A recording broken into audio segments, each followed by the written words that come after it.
Sustainability is about making the right decisions, and you cannot make the right decisions if you don't have the right information. As a leader of a national park, you need to know a lot of what's happening in the national park, but also outside the national park. You have to be in contact with the communities. What is it that they need?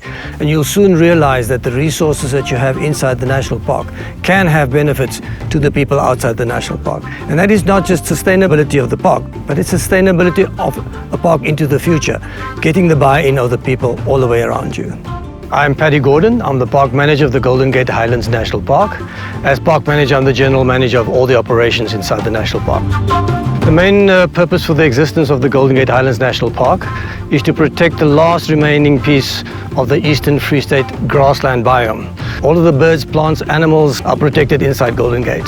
The second purpose is that the mountain chain to the south of Golden Gate forms part of the Maluti Mountains. And that is our premier catchment area for the Vaal River and the Orange River systems. Those two river systems provide up to 50% of South Africa's water supply. Thirdly, we protect these beautiful sandstone formations, the colors and the shapes and the magical playground that we see all around it. More recently, the park has become well known internationally for its fossil history and paleontological importance.